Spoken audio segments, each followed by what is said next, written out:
Hi, my name is Delani Gunasekara, and I will be talking about Hinduism and its seven dimensions of religion.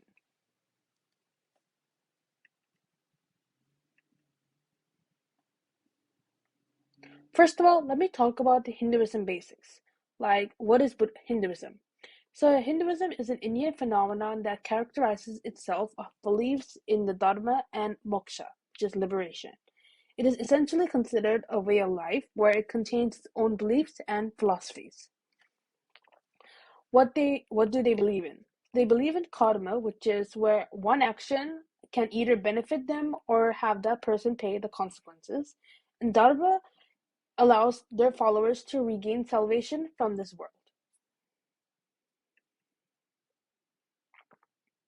I've I've included a geographical view of where Hinduism has spread. There's a lot of countries that Hinduism has spread to, but I've just included a very few, like Canada, USA, United Kingdom or England, Pakistan, India, and Sri Lanka.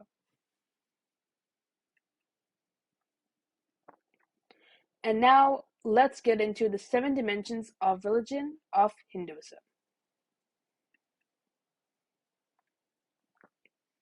Doctrines. So there are two major sacred texts, which is the Vedas and Upanishads. But for the Vedas, I will be explaining is the original scriptures of Hindu teachings.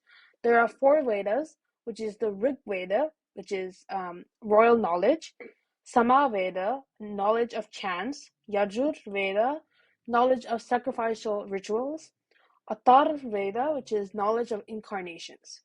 These laws regulate social, legal, domestic, and religious customs of life. It is guided of our religious direction for ages and remains forever the most comprehensive and universal of all ancient scriptures. The Upanishads is where it forms the core of Indian philosophy and is described by Sri Aurobindo, which is the supreme work of the Indian mind. There are fundamental teachings that, like I've mentioned, karma, samsara, and moksha. The view of the divine is where it contains nature, truth, knowledge, and infinity, sustains essence, and gives structure, meaning. The beliefs are the absolute supreme is Brahman, and the fundamental trinity gods include of Vishnu and Shiva. There are some common myths that are often misconceptualized with Hinduism, such as Hinduism is polytheistic. But that's not true, because there's only one god known as Brahman that respects very many of the deities. There is a common debate between monotheistic and polytheistic. Another myth can be portrayed as Hindus are all vegetarian. That's actually not true. Majority of Hindus do eat meat. Only 30% choose not to eat meat and they also believe in the fundamental belief of ahimsa, which is the principle of nonviolence. Here are the sacred stories of Hinduism, such as the Mahabharata and Ramayana. Mahabharata is the world's longest poem, written in 9th century BC, and deals with the power struggle between two families, Pandura and Kaurava. I've included a Romeo and Juliet picture because I feel like it has great meaning and similarities to the Shakespearean story. Ramayana is composed by Valmiki in either 4th or 2nd century BC and also depicts the story of a royal couple of Ram and Sita.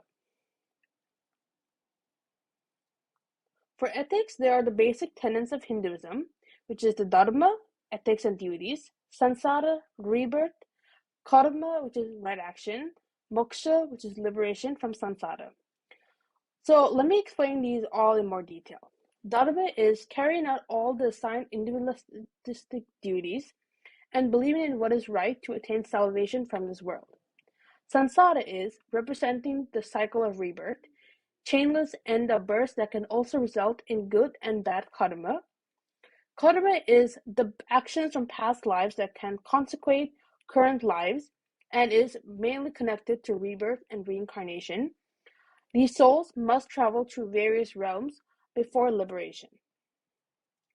As for moksha, it is renunciation of activities before heading to liberation, and much similar to the extent of how Buddhists believe in nirvana.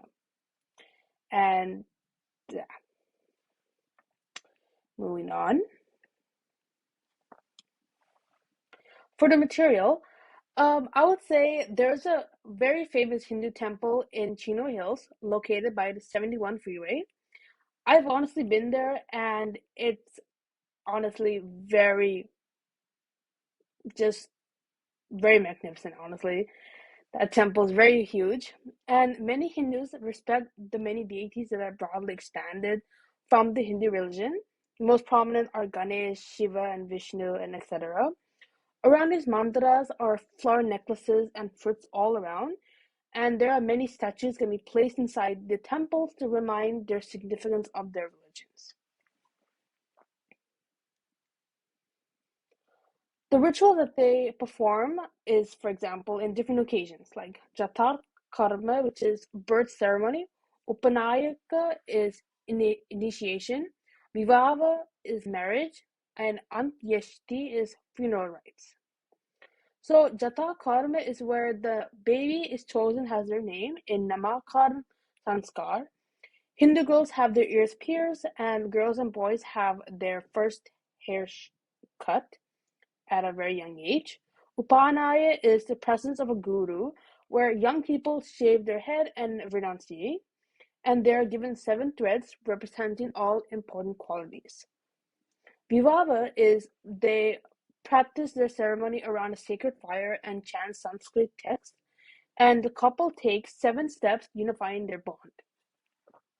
Andyeshti is where they cremate the body and disperse these ashes in the river as their form of funeralization.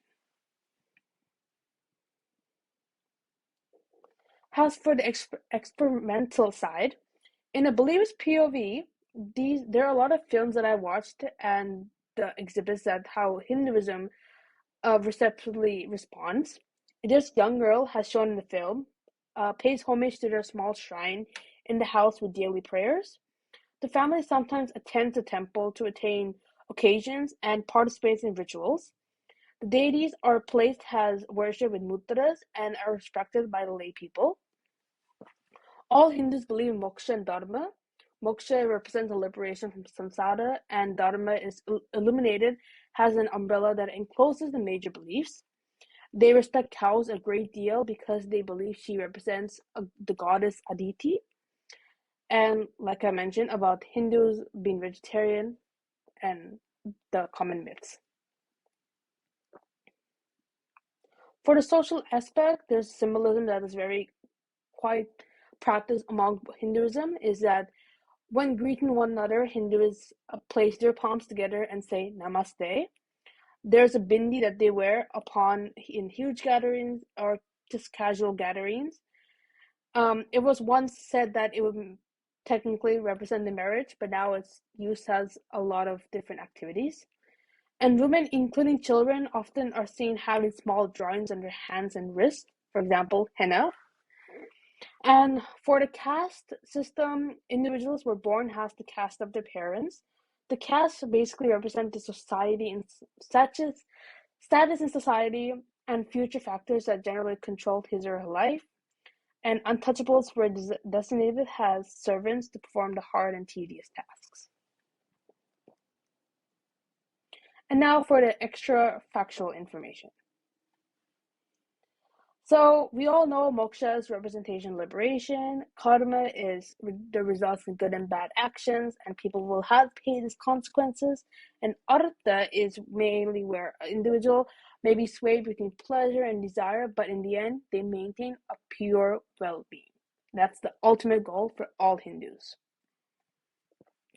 And finally, the caste system, like I've mentioned just briefly before, but I will go more in detail, is they're divided into 4 groups: Brahmins, Kshatriyas, Vaishyas, and Shudras. Brahmins, which are priests, are the highest social order. Kshatriyas are the rulers and military men of the second class, and they are warriors. Vaishyas are the landowners, merchants, and moneylenders, and Shudras are the concept of untouchables. Thank you for listening, and I hope you have a great day.